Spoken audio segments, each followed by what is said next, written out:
Dit programma wordt mede mogelijk gemaakt door Satijn Plus, Maastricht University, Beaujean Vacances, Stichting Canun Xalden en Team Notarissen Thyssen, Gouters en Franken. Dit programma werd mede mogelijk gemaakt door Satijn Plus, Maastricht University, Beaujean Vacances, Stichting Canun Xalden en Team Notarissen Thyssen, Gouters en Franken.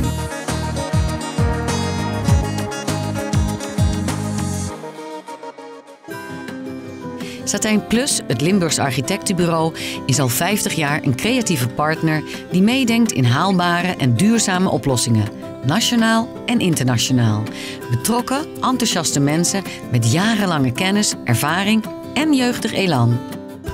Dit is de eerste keer dat ik iemand zo op een gezellige, bijna een love seat bankje interview. Ik heb ook nog nooit iemand geïnterviewd die als accountant betrokken is bij een architectenbureau. Dat is toch helemaal niet vanzelfsprekend? Nou, is dat wel een combinatie die kan? In dit bedrijf moet ik zeggen, kan dat gelukkig heel goed. En mijn collega-partners hebben eigenlijk al meer dan 20 jaar geleden ingezien dat als je een dergelijk bedrijf goed wil voeren, dat je ook iets meer nodig hebt dan alleen maar vakmensen op het gebied van architectuur. En dat was de belangrijkste aanleiding. Maar ja, wat probeer je daar dan mee te bewerkstelligen? Nou, dat als je vaktechnisch goed bent, betekent het niet dat je goed bent in bedrijfsvoering en dan wel in ondernemerschap. En mijn collega's zagen in, toen al, dat als ze goed wilden excelleren in hun eigen vak, dat ze dat ook nodig. Betekent het dan dat je de facts en de figures heel duidelijk opzij zet, afzondert, om juist de architecten heel veel vrij baan te kunnen geven? Om het wel te kunnen waarborgen? Ja, ik denk dat door de aanwezigheid van commercie, economie, dat met name de vakmensen op de beste wijze kunnen excelleren. Dat we ze optimaal faciliteren, waardoor ze het beste uit hun eigen vak kunnen halen. Dat is denk ik heel uitzonderlijk in dit architectenvak, want er zijn niet zoveel bedrijven die dat ook ingezien hebben.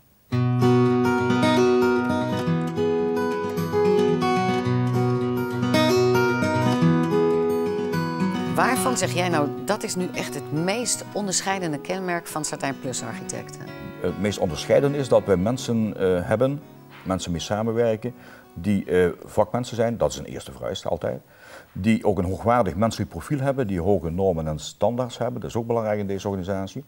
Dat zijn geen koningen, geen koninkrijkers die zichzelf alleen op de borst kloppen. Teamplayers die bereid zijn om zichzelf ook een stukje weg te cijferen voor het belang van de organisatie. En dat zie je in de architectenwereld wel eens anders op een bepaalde wijze. Ja, daar zal juist het individualisme eigenlijk heel erg prevaleren, denk ik. Hè? Ja. Want de signatuur zetten onder het gebouw. Ja, alleen wij hebben geen Satijn Plus gebouwen. Wij kennen wel gebouwen waar we voor de opdrachtgever een probleem oplossen. Maar er zijn geen gebouwen waarvan iedereen langskomt en zegt van dat is een Satijn Plus gebouw. Dit is essentieel, hè? Ja, absoluut. Wat is de toekomst? De toekomst is positief. Ik denk dat het vak van architectuur in de meest brede zin verandert. Dat het niet meer zal terugkomen zoals het geweest is. Maar het betekent wel dat goede vakmensen altijd goede producten leveren. En dat mensen moeten wel bereid zijn om aan te sluiten bij de gewijzigde marktomstandigheden. Die marktomstandigheden zijn gewijzigd, die zullen ook niet meer terugkomen. Maar de toekomst is gewoon florissant, absoluut.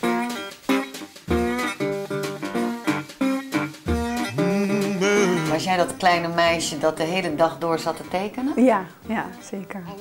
Ja, op de kleuterschool, eerste herinnering was ook van dat je aan het tekenen was en andere kinderen heel enthousiast reageerden. En dat ben ik altijd blijven doen. Je tekende gewoon het beste van de klas, maar dat is, hoe noem je dat? Ja, met de hand tekenen. Ja. Maar dat gebeurt hier toch heel anders, of niet? Ja, wij maken graag de combinatie, uiteraard handtekenen om sferen te maken, helemaal in het begin. Dat is wat je daar doet? Precies, maar we tekenen ook uiteraard met de computer altijd 2D, maar we hebben heel bewust de overstap gemaakt naar 3D tekenen. Is dat uniek? We lopen wel voorop, ja zeker. En wij noemen dat BIMmen, hè, dus meer dan alleen 3D tekenen. Dat gaat ook over hoe communiceer je met je adviseurs, met een constructeur en een installateur. Dus BIMmen is een manier om een gebouw eigenlijk al te bouwen, 3D, maar dan op de computer. Waardoor je alle problemen die je normaal in het werk zou tegenkomen, in het voortraject voorhand kan tackelen. Ja, precies.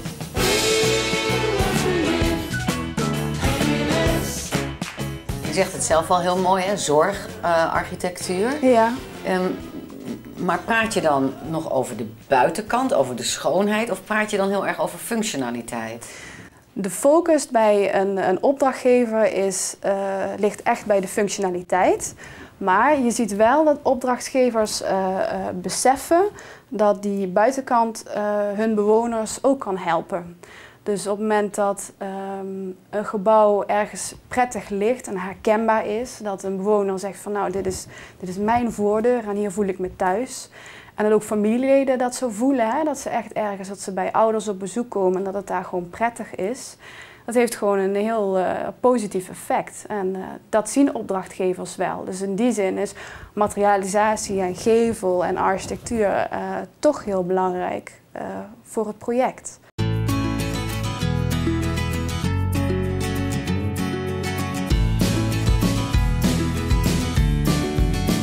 Je werkt samen heel veel, denk ik, hè, met onder andere Leo. Nou, die gaat al een x-aantal jaren mee. Ja. Is er iets waarvan je denkt van, oh, dat was zo specifiek, dat heb ik op mijn opleiding nooit gehad. Maar wat bijzonder, dat heb ik nou van hem geleerd. Oh ja, wel veel, ja. Dat van binnenuit ontwerpen. Dus dat puzzelen met plattegronden. Ik denk dat wij daar als zorgarchitecten heel goed in zijn. Dat je hebt altijd te maken met restricties aan vierkante meters die natuurlijk weer met kosten te maken hebben. Dus je plattegrond is niet een grote museale ruimte met een mooi meubel. Nee, je bouwt kamers. Dat moet allemaal heel goed in elkaar passen. En ja, ik heb nog geen betere puzzelaar ontmoet dan Leo. Dus dat heb ik echt van hem geleerd.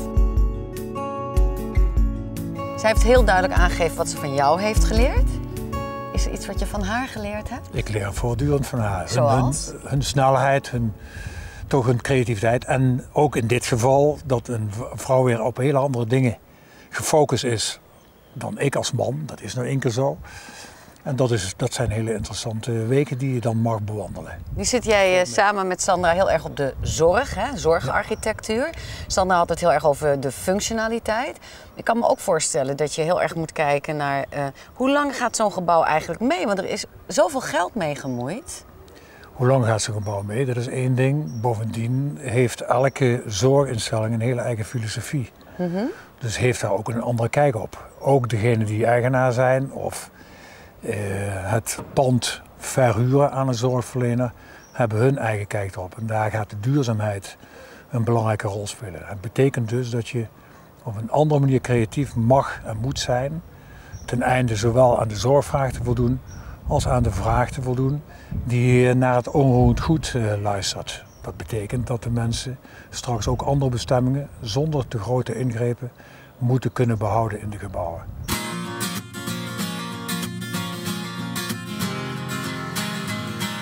Dan heb ik al aardig wat schetsen gezien en nog veel meer woorden gehoord. Maar hier staat het dan. Dit is dus een gebouw met de signatuur onder andere van Satijn Plus. Renovatie en transformatie, toch? Nee, je zegt renovatie, maar ik zeg liever restauratie en transformatie. Geen renovatie. Dus dan wordt het restauratie en transformatie. Ben je het daarmee eens? Ja, absoluut. Maar wat maakt dan voor jou het wezenlijke verschil aan? Nou, restauratie heeft het woord ambacht in zich, kennis en kunde. Renovatie is het weer even in orde maken. En transformatie heeft toekomstwaarde. Echt transformeren, nieuwe ziel inblazen. Daarom kies ik liever voor restauratie-transformatie.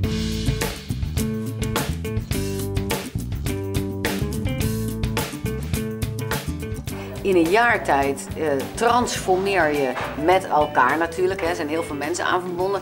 Een gigantisch gebouw en dan in één keer moet je die navelstreng doorknippen. Ja, dat gaat moeilijk. Ja? Ja, ik kom heel graag terug, omdat het gewoon heel mooi is geworden. Ik ben er trots op. En ja, af en toe ook testen hoe de medewerkers zich hier voelen. Dat vind ik wel belangrijk.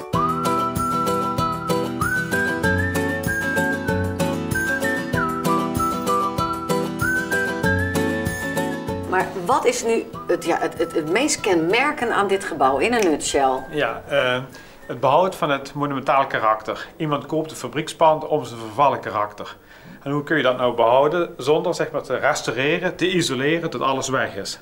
Toen hebben wij bedacht, we maken een doos-en-doos constructie. Dan kijk je door het glas naar die oude muur, want daar heb je het pand voor gekocht. En daar ga je op deze plek isoleren.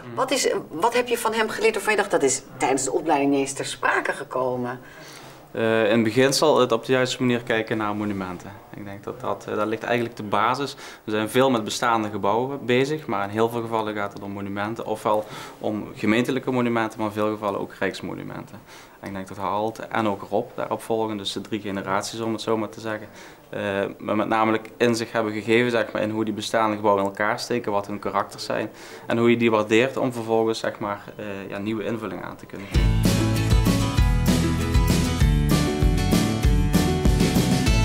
Ik ga straks met Rob praten.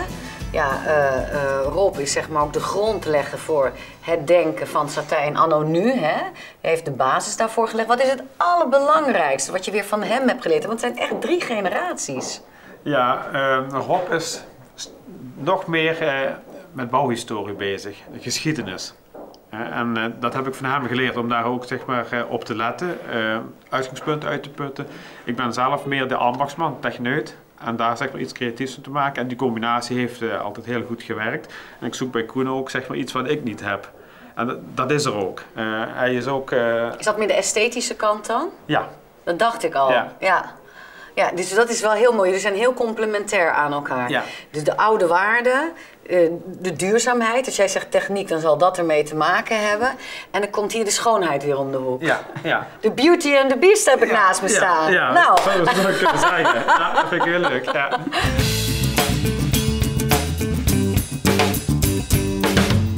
Ik heb heel veel collega's van u geïnterviewd. En wat heel duidelijk was het Limburgse DNA, wat alom vertegenwoordigd is in de afkomst, in de opleiding. Gingen allemaal heel graag voor Satijn Plus werken. Betekent dat ook dat jullie je gecommitteerd hebben aan bepaalde grenzen? Nee, zeker niet. Hè. Juist, we verloochenen onze afkomst niet. We werken graag in Limburg, maar we kijken ook heel graag de grenzen over. En niet alleen naar het noorden, naar de rest van Nederland, maar vooral ook naar het oosten en naar het westen. 50 jaar kennis en kunde nemen jullie allemaal met je mee. Het staat een hele jonge generatie te trappelen. Hè. Ze zijn al heel hard bezig. Waar zullen zij Satijn Plus brengen over 5, pak een beetje 10 jaar? Nou, ik denk, allereerst is het een traditie binnen Satijn om vroeg jonge mensen, enthousiaste en getalenteerde mensen binnen te halen en die snel te laten delen in de ervaringen die in huis is. Dus ik hoop, en ik weet zeker dat ook de huidige generatie die nu aan zet is, dat die dat ook zal gaan doen. Dus dat is punt 1. En vervolgens denk ik dat wij natuurlijk ook met de flow van de tijd meegaan. En dat hebben we altijd gedaan en zullen we in de toekomst ook doen. Door met de maatschappij mee te bewegen en te kijken waar dan de focuspunten zullen liggen. En ik denk dat dat vooralsnog in de nieuwe economie, zoals we die nu kennen en die de toekomst uiteraard zich ook in die richting zal verder ontwikkelen, dat dat vooral zal zijn herbestemming van bestaande structuren. Het wat rustiger aan, een beetje downsizing in alle snelheid en hoeveelheid die we hadden, maar wat meer. Nog meer focussen en nog meer goed nadenken voor je een stap zet. Dus een beetje de Scandinavische methode zou je kunnen zeggen. En ik denk dat wij daaraan toe zijn. Dank u wel voor deze inspirerende woorden. Ja, en dan rest mij niks anders meer dan iedereen een zalig kerstfeest te wensen. Een gezond en geweldig begin van 2014. En voor jullie natuurlijk even nu in het bijzonder de jonge generatie met grensoverschrijdende opdrachten voor Satijn Plus. 50 fantastische jaren waren het. 50 fantastische jaren erbij. Dankjewel, fantastisch zo'n wens. En voor jullie ook fantastische kerstdagen en een succesvol 2014. Heel vriendelijk dank. En voor jullie allemaal bedankt voor het kijken, het hele seizoen. En we hopen dat u weer kijkt in een gezond 2014. Tot dan.